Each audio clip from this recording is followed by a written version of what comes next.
एक मुस्लिम महिला हिंदू रीति रिवाज से राम मंदिर में शादी कर सकती है?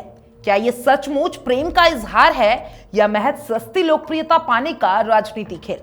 क्या बीजेपी का प्रोपोगेंडा है या सिर्फ विवादों में बने रहने की रणनीति?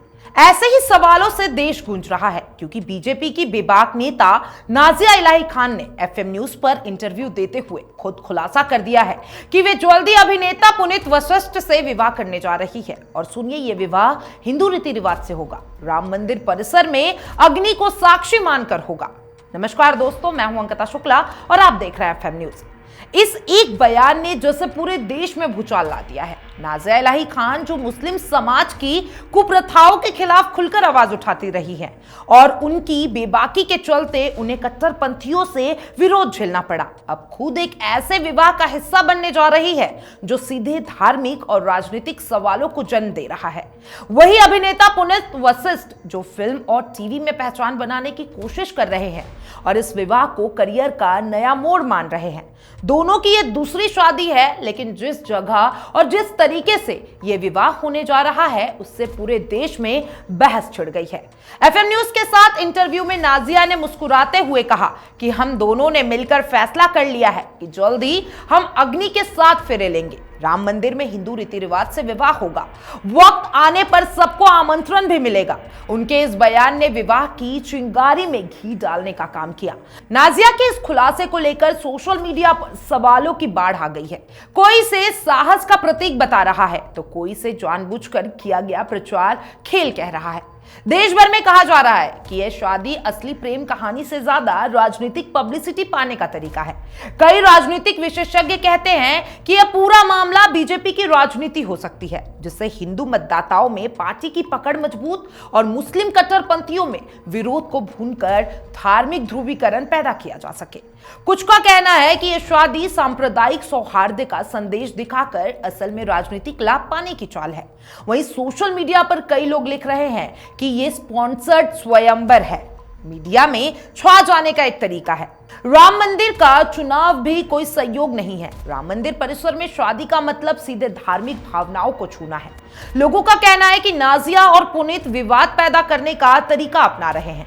मंदिर में विवाह हिंदू समाज में उत्सुकता को बढ़ाएगा, लेकिन मुस्लिम कट्टरपंथियों में नाराजगी और विरोध को हवा देगा। साथ ही यह आयोजन राजनीतिक शक्ति प्रदर्शन का मंच बन सकता है। चर्चा है कि मुख्यमंत्री योगी आदित्यनाथ समेत पार्टी के कई बड़े नेता इस शादी में शामिल हो सकते हैं। अगर ऐसा हुआ तो यह विवाह निजी समारोह नहीं रहेगा, बल्कि धार्मिक और राजनीतिक ताकत का प्रदर्शन भी बन जाएगा। फंडिंग को लेकर भी सवाल उठ रहे हैं। इतना भव्य शादी, मंदिर परिसर में आयोजन, बड़े नेताओं की उपस्थिति, ये सब बिना भारी बजट के संभव नहीं है। कहा जा रहा है कि पार्टी फंड, धार्मिक ट्रस्ट और कॉरपोरेट स्पॉन्सरशिप मिलकर इस आयोजन को भव्य बनाएंगे। कई लोगों का सवाल है, क्या ये शादी निजी है या पूरी तरीके से स्पॉन्सर्ड इवेंट है? क्या यह मीडिया कवरेज पाने का नया तरीका है? जो एक तरफ नाजिया की बेबाकी और साहस की सराहना हो रही है, वहीं दूसरी तरफ लोग इसे धार्मिक उकसावा बता रहे हैं। कट्टरपंथी इसे धर्म के साथ खिलवाड़ करार दे रहे हैं, जबकि कई युवाओं का कहना है कि यह समाज की जकड़नों से बाहर निकलने की कोशिश है। सोशल मीडिया पर बहस तेज हो गई है। हैशटैग राम मंदिर विवाह, हैशटैग स्पॉन्सर्ड स्वयंवर, हैशटैग नाजिया पुनीत जैसे हैशटैग लगातार ट्विटर पर ट्रेंड कर रहे हैं। नाजिया इलाही खान का पारिवारिक जीवन भी चर्चा में है। उनका जन्म 1989 में कोलकाता में हुआ था। पारंपरिक माहौल में पली बड़ी नाजिया ने पढ़ाई और विचारों में आगे बढ़कर समाज की कुरीतियों के खिलाफ आवाज उठाई। पहली शादी कम उम्र में हुई थी और वे एक किशोर बेटे की भी मां है। वही पुनीत वशिष्ठ भी तलाकशुदा है और अब नए जीवन की शुरुआत कर रहे हैं। लेकिन जिस तरीके से इस विवाह को राजनीतिक रंग दिया जा रहा है, वह इसे साधारण रिश्ते से कई बड़ा बन चुका है।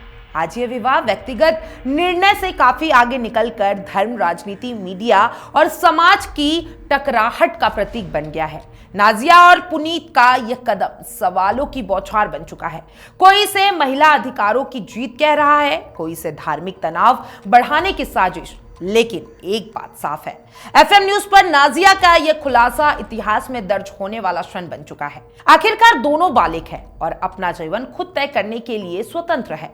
लेकिन यह विवाद जिस तरीके से सामने आया है, उससे यह तय है कि कि आने वाले समय में धर्म और राजनीति की सीमाएं नए सवालों के घेरे में आएगी। क्या ये प्रेम की मिसाल बनेगा या प्रचार का खेल, ये तो वक्त ही बताएगा। लेकिन फिलहाल नाजिया इलाही खान और पुनीत वशिष्ठ ने पूरे देश को चर्चा में ला दिया है। इंतजार कीजिए, कहानी अभी खत्म नहीं हुई है, क्योंकि बस ये एक शुरुआत है। आप क्या सोचते हैं नाजिया इलाही की प्रेम कहानी के बारे में? कमेंट बॉक्स में अपनी राय जरूर दीजिएगा और तमाम ऐसे अपडेट्स के लिए FM न्यूज के साथ बने रहें।